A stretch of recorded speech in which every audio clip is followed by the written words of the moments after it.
En el libro de Génesis leemos cómo Dios bendijo a nuestros primeros padres con dones maravillosos como la fauna y la flora del jardín de Edén. Entre ellas estaba el árbol de la vida que les daba a ellos salud para vivir eternamente. Pero luego de que Adán y Eva decidieron desobedecer a Dios comiendo del árbol de la ciencia del bien y del mal, Dios los sacó del jardín de Edén y les quitó el acceso al árbol de la vida. Pero Dios no les quitó a ellos el derecho a decidir por sí mismos si querían servir a Dios o servirse a sí mismos. De hecho, el pecador siempre tiene el poder de decidir devolverse a Dios. Y por eso el profeta Zacarías le dijo al pueblo de Israel: así dice Jehová de los ejércitos, volveos a mí y yo me volveré a vosotros. Este es el estudio de hoy. No se retiren, que ya regresamos.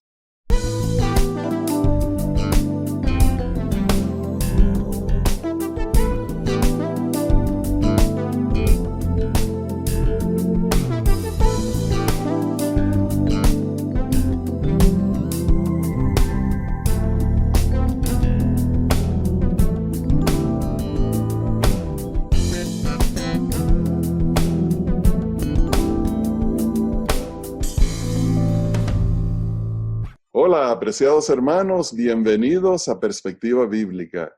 Y Johnny, hoy tenemos el tema sobre las decisiones que tomamos. Muy cierto, Rafael. Y una de las decisiones tomadas es que yo estoy en una conferencia aquí en San Francisco, en el cuarto de un hotel, grabando contigo que estás allá en Kettering, en Ohio. En Ohio. Y desde acá te saludo y saludamos a la audiencia completa. Amén. Y Rafael, qué placer siempre es estar contigo, ya sea en San Francisco o en Pasadena. Gracias, Y hermano. creo que Igualmente. debemos comenzar con una palabra de oración, este tema tan importante. Amén. Vamos a orar. Querido Padre Celestial, estamos agradecidos por la oportunidad de tomar este tiempo para hablar sobre el libre albedrío y sobre el poder que nos has dado para tomar nuestras decisiones. Bendícenos con el don de tu Espíritu Santo y ayúdanos a acercarnos a ti. Lo rogamos en el nombre de Jesús. Amén. Amén, amén. Este tema tan importante que estamos estudiando siempre va a estar basado en las Escrituras, pero hoy hablaremos en este tema un poquito más de teología y de dos teólogos importantes, más de lo que hemos hecho comúnmente, ¿verdad, Rafael? Sí. Y ilustrarnos con la historia del cristianismo es muy importante porque realmente nosotros rara vez tenemos ideas originales, sino que son ideas que ya han sido expresadas en el pasado por teólogos famosos. Muy cierto. Así que para comenzar, por supuesto, como siempre hacemos, nos vamos al texto bíblico. En esta ocasión, Josué 24:15. Y si mal os parece servir a Jehová, escogeos hoy a quién sirváis, si a los dioses a quienes sirvieron vuestros padres cuando estuvieron al otro lado del río, o a los dioses de los amorreos en cuya tierra habitáis. Pero yo y mi casa serviremos a Jehová. Este Josué habla de cómo se decide entre Dios y dioses falsos. Y la invitación es muy severa, porque es una invitación que no deja tapujos. No hay puntos medios, no hay tiempos tibios. O estamos sirviendo al Dios verdadero o estamos con los dioses falsos. Y esta decisión es una decisión hogareña. ¿A quién sirven en tu hogar, Rafael? Johnny, a Dios. Pero yo quisiera reformular la decisión, no en términos como que si de dioses o de las acciones que hacemos, sino en términos como lo pone la Biblia en algunas partes, que es de vida o muerte. Porque las decisiones que tomamos tienen implicaciones que van más allá de los efectos inmediatos. Muchas decisiones tienen implicaciones eternas. Y esas decisiones en el hogar están asumidas porque todos los seres humanos tenemos libre albedrío. Pero Rafael, muchos padres aguantan a los hijos lo más que pueden y no les permiten tomar decisiones y no los dejan practicar su libre albedrío. Esto es aconsejable y es la manera de conseguir los mejores resultados para producir hijos que quieren ser fieles a Dios, Rafael. Bueno, Johnny, eso es una pregunta muy difícil de contestar, obviamente, porque cada caso es diferente y las variables son múltiples. Evidentemente, nosotros tenemos que ayudar a nuestros hijos a aprender a tomar sus propias decisiones, a seguir a Dios no porque están bajo nuestro techo y están obligados, sino a aprender a que sus decisiones tienen consecuencias muy importantes y a que ellos sean dueños de esas decisiones de servir a Dios, como ser siempre honestos, observar los mandamientos, ser obedientes a los padres, etc. Lo ideal es que ellos aprendan por sí mismos a obedecer. Y esto quiere decir que el objetivo de los padres no es producir clones, sino es producir seres pensantes, como dice el folleto de Escuela Sabática en la página 13, donde leemos: Algunos cristianos creen que Dios ya decidió incluso antes de que una persona nazca si será salva o no. Es decir, aquellos que al final se pierdan eternamente, se pierden porque Dios en su sabiduría, según afirma esta teología, hizo que esta persona se perdiera por esa decisión divina. Por ende, esto significa que, independientemente de sus decisiones, esa persona será condenada. Afortunadamente, como adventistas del séptimo día, no adherimos a esa teología. Al contrario, creemos que Dios decidió que todos fuésemos salvos y que incluso antes de que el mundo existiera, fuimos escogidos en él para tener vida eterna. Y Johnny, esto es una teología muy importante para nosotros entender, porque de esto depende nuestra forma de mirar al mundo y vivir la vida. Y sí es cierto que hay muchísimas iglesias que creen que ya Dios decidió, que no es una decisión personal del ser humano, sino que Dios es el que decide, el que se va a salvar y el que se va a perder. Y lo mismo implica de cómo debe actuar el padre sobre los hijos que todavía están bajo su poder. El padre y la madre siempre deben dar opciones a los hijos de libre albedrío. Ciertamente, no estoy diciendo que si el hijo por la mañana de ir al culto a la iglesia dice yo no quiero ir, no haya que llevarlo. Lo que estoy diciendo es que debe haber oportunidades cuando los padres permiten que la voluntad de los hijos prevalezca.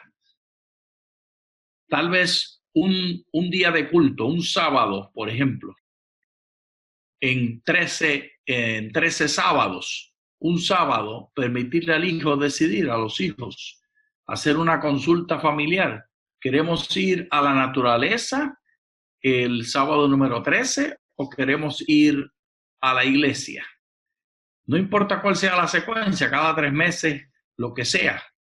13 sábados sería cada 3 meses. Y permitir que los hijos decidan, darle buenas opciones, ir al zoológico, por ejemplo, para participar de la naturaleza como familia, o ir a la iglesia. ¿Qué te parece, Rafael? Eso es muy revolucionario.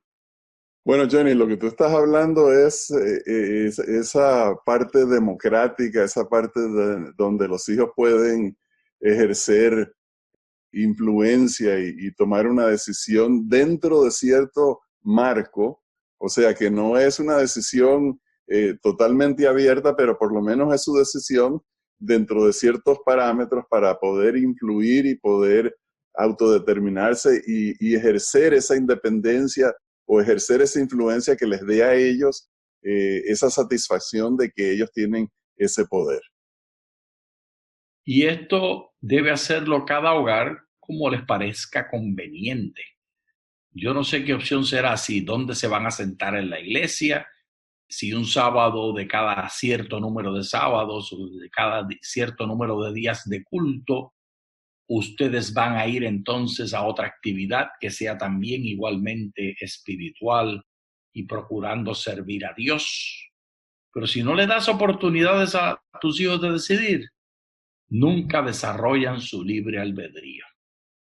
Y esto del libre albedrío, Rafael, nos trae a dos personajes de los cuales vamos a hablar, dos teólogos de tiempos antiguos, Arminio y Calvino.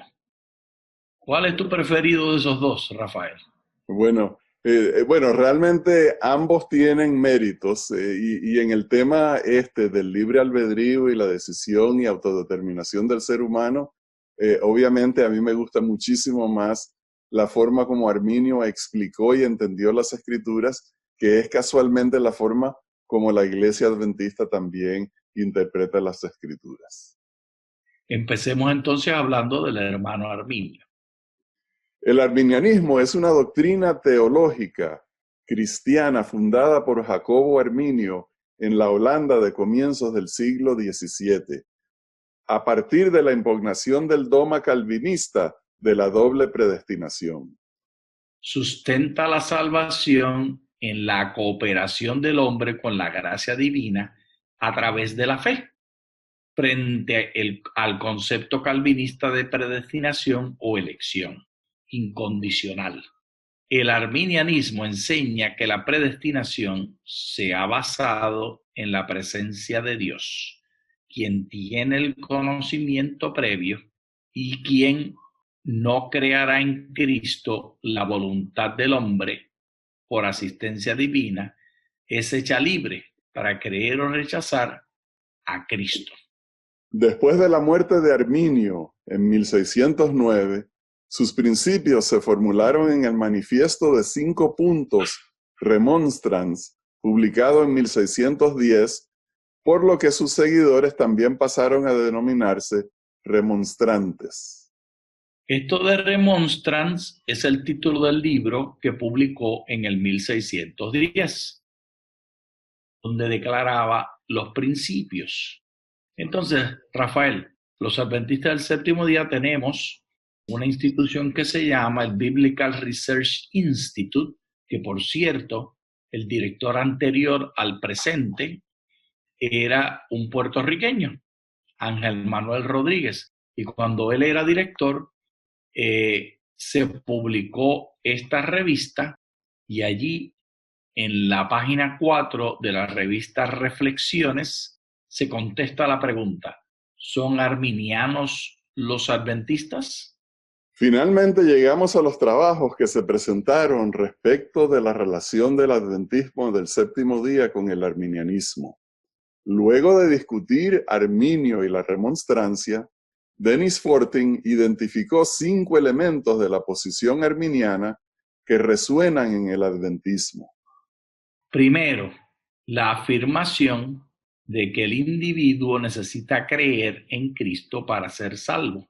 Segundo, Arminio encontró repugnante la idea de que Dios predestina a algunas personas al fuego eterno antes de que siquiera existieran. Tercero, los seres humanos tienen libre albedrío. Cuarto, la creación de Dios es buena, algo que es incompatible con la comprensión calvinista de que casi todos son predestinados a la condenación. Finalmente, el pecado causa condenación, un hecho que nuevamente no calza con la idea calvinista de que Dios de antemano salva a unos y condena a otros. Esto es fascinante, Rafael, porque estos 5 puntos se toman directamente del Remonstrance y los artículos los tenemos. Vamos a leer algunas partes de estos artículos de Remonstrance para examinar un poquito más en detalle la doctrina arminiana. Así que comencemos con el artículo número 1. Dios, por un objetivo eterno e inmutable en Jesucristo su Hijo, antes de la fundación del mundo, tiene determinado de la raza caída pecaminosa de los hombres, salvar en Cristo, para Cristo y por Cristo, a los que por la gracia del Espíritu Santo creerán en este su Hijo Jesús y perseverarán en la fe y obediencia de fe por esta gracia hasta el fin. Y, de otra parte, dejar a los incorregibles e incrédulos en el pecado y bajo la ira, y condenarlos como enajenados de Cristo, según la palabra del Evangelio en Juan 3:36. El que cree en el Hijo tiene vida eterna, pero el que rehúsa creer en el Hijo no verá la vida, sino que la ira de Dios está sobre él. Y de acuerdo también con otros pasajes de la Escritura.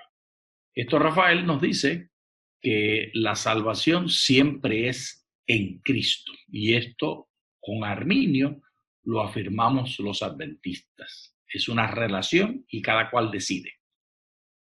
Tenemos el artículo número 2. Pero antes, Johnny, es de gran importancia recordar que en las palabras del Señor Jesús, que Él vino a buscar y a salvar lo que se había perdido. O sea que no es que hay unos que Dios determina que se van a perder, sino que Cristo vino a buscar a los perdidos para salvarlos. Y todos aquellos que responden a esta gracia de Cristo, creemos nosotros los adventistas y Arminio, todos los que responden a la gracia de Cristo reciben la salvación poderosísima, la justicia de Cristo purísima, y entonces son adoptados como hijos de Dios y son salvos. Qué bien dicho, Rafael. Y esto nos lleva directamente al artículo número 2, que lo podemos resumir leyendo las palabras de Juan 3:16, un verso que todos conocemos de memoria. Porque de tal manera amó Dios al mundo que ha dado a su Hijo unigénito, para que todo aquel que en él cree no se pierda, mas tenga vida eterna. ¿Por cuánta gente, Rafael, dice que Jesucristo murió? Por todo el mundo. Contrario a lo que afirma Calvino, que de antemano Dios había escogido unos para salvación y otros para perdición. Jesús murió por todos nosotros. Y todo el que cree, entonces será salvo. Y en la doctrina calvinista hay personas que creen, pero no son salvos porque Dios los escogió para ser condenados. Exacto. Que eso nos lleva entonces al artículo número 3, de Arminio, presentado en su Remonstrance. Y leemos. Que el hombre no posee gracia salvífica en sí mismo, ni tampoco de la energía de su libre voluntad, albedrío, en la medida que él, en estado de apostasía y pecado, puede ni pensar, desear ni hacer nada realmente bueno, como la fe salvífica eminentemente es, sino que es necesario que éste sea nacido de nuevo de Dios en Cristo, a través de su Espíritu Santo y renovado en la comprensión, inclinación o voluntad y en todos sus poderes, de manera que éste pueda correctamente entender, pensar, desear y efectuar lo que es realmente bueno conforme a la palabra de Cristo. Juan 15:5 dice, separados de mí, nada podéis hacer. Que esto es una clave muy cierta. Si bien es cierto, Jesús murió por todos, los que deseamos aceptar la salvación, esta salvación solamente la podemos vivir en la persona de Jesús. No hay otra manera de hacerlo. No queda en nosotros, siempre queda en Él. Lo cual nos lleva al artículo número 4. Este artículo es muy clave, donde lo podemos encontrar en Arminio, y muchos cristianos lo han aceptado. No son solamente los adventistas del séptimo día. Leamos los detalles. Que esta gracia de Dios es el comienzo, la continuación y el cumplimiento de todo lo bueno, incluso en la medida que por sí mismo el hombre regenerado, sin la precedencia o la asistencia, el despertamiento, seguimiento y la gracia cooperativa, no puede pensar, desear ni hacer bien, ni resistir cualquier tentación al mal, de modo que todas las buenas acciones o movimientos que puedan ser concebidos deben ser atribuidos a la gracia de Dios en Cristo. Amén. Amén. La gracia de Dios es en Cristo.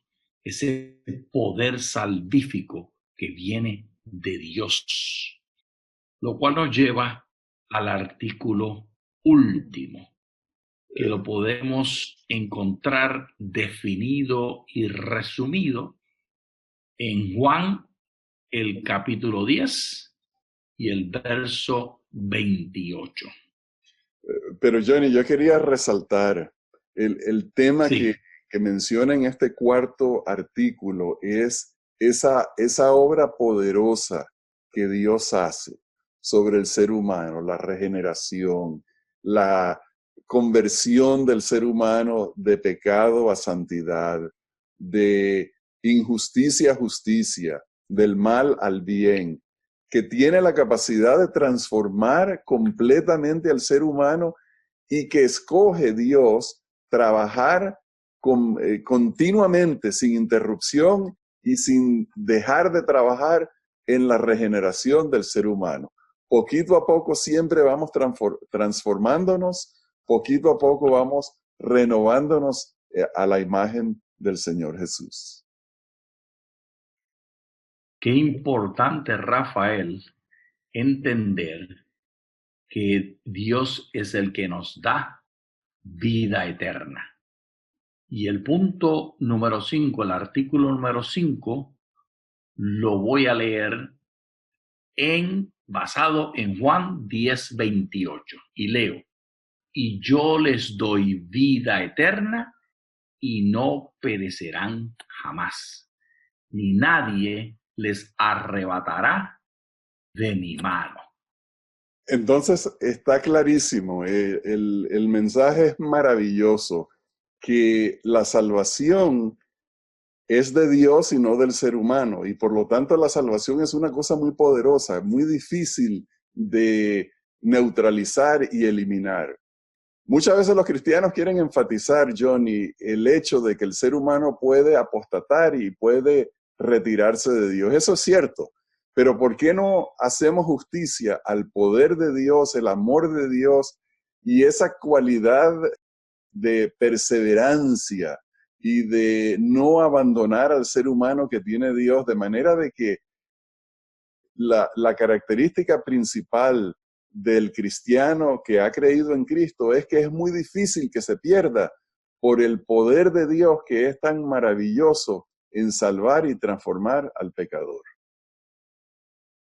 Y esto es tan triste, Rafael, al entender que Calvino, un hombre que contribuyó tanto a la fe cristiana, sus instituciones del cristianismo tienen tantas verdades preciosas resaltadas. Sin embargo, en su vida demostró la severidad de su predestinación de maneras muy prácticas. Estas ideas teológicas tienen reflexión directa en nuestra manera de actuar. Por eso, Rafael, estamos enfatizando esto en una lección que enfatiza la importancia de la relación en el hogar, de los padres ayudar a los hijos a tomar decisiones. Porque si usted se lo imagina como predestinación, entonces el padre y la madre se ven a sí mismos como los que deciden por los hijos y a los hijos no les toca decidir nada. Pero si usted lo ve como arminio, entiende que los padres siempre tienen que estar procurando oportunidades para que los hijos y las hijas desarrollen el libre albedrío. ¿Es fácil eso, Rafael, de darle oportunidades a los hijos para decidir? Johnny, eso es un arte y una ciencia bastante compleja. Sin embargo, nosotros tenemos, por supuesto, la ventaja de las relaciones amorosas entre padres e hijos, de manera de que cualquier error se puede neutralizar con el amor, la comprensión y el perdón. Sin embargo, yo creo que es una meta bastante importante que los padres enseñen a sus hijos a ser dueños de sus decisiones y obviamente a tomar las decisiones de seguir al Señor. Y Juan Calvino nos dejó el ejemplo de lo que su doctrina hace en la gente. En 1551 hubo una discusión teológica, Rafael. Leamos acerca de esto. En 1551 tuvo una disputa teológica con el médico y teólogo exdominico francés Jérôme Hermes Bolsec. Bolsec se había manifestado como contrario a la idea de predestinación defendida por Calvino en una discusión pública con Jean de Saint-André. Bolsec no sabía que entre el público se encontraba Calvino en persona y éste se levantó para refutar punto por punto la tesis del médico. Y lo más triste, Rafael, es que al resultado de esa disputa lo calificó de hereje, lo sacó de la ciudad, lo condenó y no permitió más que hablara en público ni se manifestara. Y así bueno, son de severos algunos padres, Rafael. Y Johnny, y Calvino trató a Bolsec con magnanimidad. Lo trató muy bien porque nosotros hemos leído el caso de Miguel Serveto, que lo mandó a quemar en la hoguera también porque él tenía entendimientos teológicos diferentes a los de Calvino. Y qué triste, Rafael, que alguien que representa a Dios sea tan violento. Hemos de terminar con un pasaje de la Escritura, Efesios el capítulo 1, y leamos los versos 3 y 4. Bendito sea el Dios y Padre de nuestro Señor Jesucristo, que nos bendijo con toda bendición espiritual en los lugares celestiales en Cristo, según nos escogió en Él antes de la fundación del mundo, para que fuésemos santos y sin mancha delante de Él en amor. Amén y amén. Y Rafael, así Él nos predestinó a todos para salvación. Amén. Pero nos deja entonces a cada uno decidir si aceptamos o no aceptamos la predestinación que Él nos dejó. Porque el verso 5 de esto que acabamos de leer dice, habiéndonos predestinado para ser adoptados como hijos suyos por medio de Jesucristo conforme al beneplácito de su voluntad. Pero la voluntad de Él no era violentar la nuestra. Y no hay cosa más maravillosa, Johnny, que Dios nos respeta, Él nos llama con amor, hace lo posible por ganarse nuestro amor y lealtad. Él tiene paciencia inagotable y siempre está dispuesto a recibirnos para perdonarnos, limpiarnos de toda maldad y hacernos sus hijos. Qué mensaje maravilloso para terminar el estudio de hoy. Y la pregunta es si nosotros como padres vamos a promover un ambiente en el hogar donde esa sea la forma de vivir. Bien, apreciados hermanos, les agradecemos por habernos acompañado en el estudio de hoy y les deseamos grandes bendiciones. Muchas gracias.